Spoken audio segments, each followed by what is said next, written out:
Hello नमस्कार students, कैसे आप सभी का स्वागत है आपके अपने YouTube channel Sandeep Dubey CGPC में। आज हम लोग भौतिक विज्ञान के महत्वपूर्ण सेक्शन का एमसीक्यूज करेंगे जो आपके आगामी सीजीपीएससी के लिए, सीजीवाबम सीजीएसई के लिए अति महत्वपूर्ण है। अगर आप इस चैनल में नए होंगे तो कृपया करके चैनल को सब्सक्राइब करें, वीडियो को लाइक करें। स्टार्ट करते हैं पहले प्रश्न से। ठीक है, कार्य की मात्रा क्या होती है? जूल होती है। देखो, डायरेक्टली क्वेश्चन आंसर के फॉर्मेट में देखेंगे, चूंकि चीज़ों को हम जानते हैं, बस इसका सटीक आंसर देखते हैं। ठीक है, कैसे कैसे प्रश्न आएंगे, रिकॉल कर रहे हैं आपको एक प्रकार से। ठीक, प्रकाश वर्ष किसकी इकाई है? प्रकाश वर्ष दूरी की इकाई है। प्रकाश वर्ष, पारसेक, खगोलीय दूरी, ये सब दूरी की इकाई है। ठीक है, मतलब सूर्य से पृथ्वी की दूरी। ठीक, 9.46 10⁻11 मीटर। बल का सही मात्रक क्या होता है? Kelvin, pascal, volt. तो बल का सही मात्रक होता है न्यूटन। ठीक, केल्विन किसका है? केल्विन किसका है भाई? टेम्परेचर का। पास्कल ये आपका दाब का, और वोल्ट ये आपका विद्युत विभव का। ठीक, देखो जोड़ी एक और जोड़ी दो को मिलाना है। उच्च वेग, उच्च वेग को क्या बोलते हैं? हाई स्पीड, मैक नंबर से दर्शाते हैं इसको। ठीक, तरंग दैर्ध्य एंगस्ट्रॉम, दाब पास्कल, ऊर्जा जूल। तो कुल मिला के इसका आंसर क्या आएगा? 1 2 3 4। इसका आंसर क्या होगा भाई? Option number C, 1 2 3 4। अगला, फिर से जोड़ी एक और जोड़ी दो पे मिलाना है। दूरी किसका मात्रक है? प्रकाश वर्ष का। पदार्थ की मात्रक क्या होता है? मोल। विद्युत आवेश कूलाम, ऊर्जा वाट घंटा। तो कुल मिला के इसका आंसर क्या होगा? 3 1 2 4, ऑप्शन नंबर। देखिए, ये ऐसे प्रश्न है ना जो आपको, जैसे मान लो पदार्थ की मात्रा के बारे में आपको मिलाना है, कूट के रूप में भी आ जाएगा ना, तो इस प्रकार से ध्यान ही रखना है इसको। ठीक है, अगला देखते हैं। कुछ महत्वपूर्ण दिया है भौतिक राशियां, और इनको फिर से मिलाना है इनकी इकाइयों को। ठीक, त्वरण, त्वरण का होता है मीटर प्रति सेकंड स्क्वायर। ठीक, ऑप्शन एक का डी, 4 ना। बल, बल का होता है न्यूटन, क्योंकि उसकी खोज न्यूटन ने की और न्यूटन के 3 नियम है। ठीक, ओके। कार्य, कार्य का होता है जूल। कार्य का क्या होता है? जूल। और आवेग का क्या होता है? Newton second. तो इस प्रकार से इसका आंसर आएगा 4 3 1 2। ठीक है, अगला, निम्नलिखित में से समय का मात्रक नहीं है। देखिए, अधिवर्ष है, चंद्र वर्ष है, प्रकाश वर्ष है क्या? अभी जैसे हमने देखा, प्रकाश वर्ष तो दूरी का मात्रक है ना भाई, तो ये हो गया दूरी का मात्रक, तो ये नहीं है। पार्सेक, पार्सेक भी किसका मात्रक है? दूरी। इसका मान होता है 3.14 की घात में भी 15 मीटर। अगला प्रश्न देखते हैं। निम्नलिखित में कौन सा सुमेलित नहीं है ना? देखो, डेसिबल प्रकाश की तीव्रता का, ध्वनि की तीव्रता का मापन करता है। हाँ, बिल्कुल सही। अश्वबल शक्ति की इकाई है, कितना होता है? 746 वाट। ओके, समुद्री मील नौ संचालन में दूरी की इकाई है, बिल्कुल। नॉटिकल माइल्स बोलते हैं ना, NM। और सेल्सियस ये ऊष्मा की इकाई है। एक्चुअल में सेल्सियस तो टेम्परेचर की इकाई है, मतलब तापमान की। तो ये गलत, बाकी सब सही। तो इसका आंसर क्या आएगा? Option number D. ल्यूमेन किसका मात्रक है? ये ज्योति फ्लक्स का मात्रक है। ल्यूमेन किसका मात्रक है? ज्योति फ्लक्स का। ओके, भौतिक मात्रा ज्योति का इकाई है लक्स। पास्कल दाब की मात्रा है। मात्रकों का अंतरराष्ट्रीय पद्धति कब से प्रारंभ हुआ? ये होता है 1971 से। हर्ट्ज किसका मात्रक है? तरंग दैर्ध्य की आवृत्ति का। ठीक है, विद्युत धारा का मात्रक क्या है भाई? एम्पियर। और शक्ति, ये सही मात्रक क्या होता है? शक्ति का डायोप्टर। ठीक, ये आपके नेत्र लेंस को भी दर्शाता है। अगला प्रश्न देखते हैं कि निम्नलिखित में से किन भौतिक राशियों का जो विमा है वो समान नहीं होता? देखो, कार्य और ऊर्जा का समान होता है, भार और बल का समान होता है, आवेग और संवेग का समान होता है, लेकिन बल और दाब का समान नहीं होता। ये क्वेश्चन बहुत बहुत ही महत्वपूर्ण है, टिक मार के रखिए। क्यों समान होता है?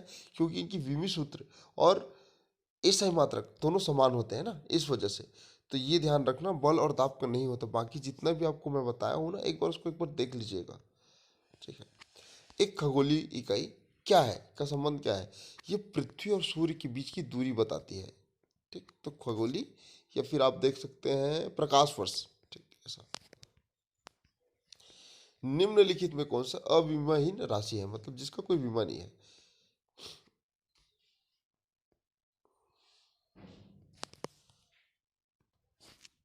इसका आंसर आएगा विकृति। ठीक है,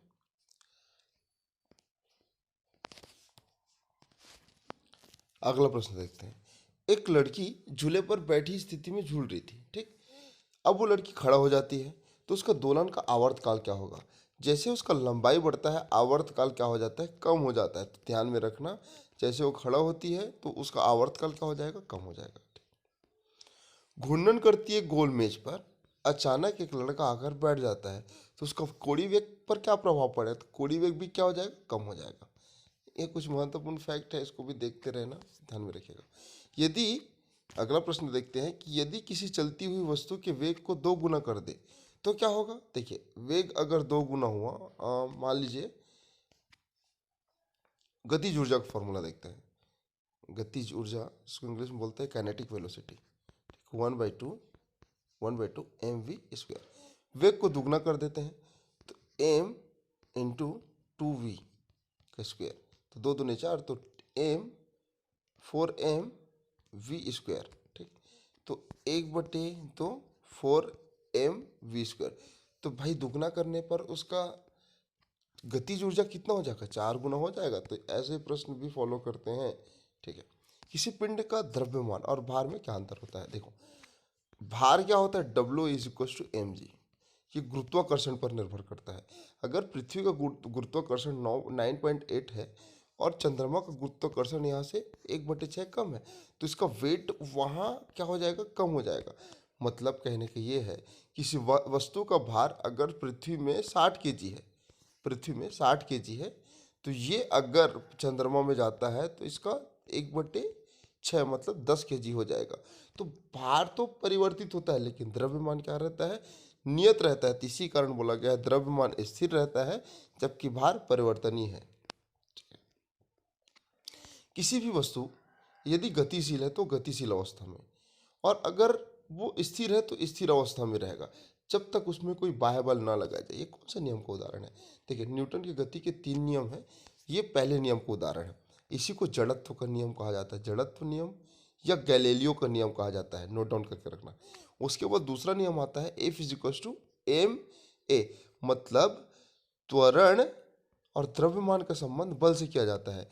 और तीसरा नियम है प्रतिक्रिया और प्रतिक्रिया का, मतलब प्रत्येक क्रिया के बराबर और विपरीत प्रतिक्रिया होती है। ये होता है तीसरा नियम।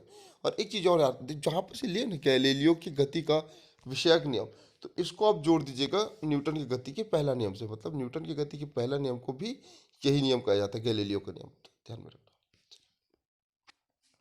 यदि किसी पिंड असंतुलित बल द्वारा किसी पिंड में उत्पन्न त्वरण तो बल के अनुत्क्रमानुपाती होते हैं। मतलब सीधा बात है भाई, F = ma, जो सीधा रहता है ना, मतलब जो डायरेक्टली प्रोपोर्शनल रहता है, F अनुत्क्रमानुपाती a, F अनुत्क्रमानुपाती m।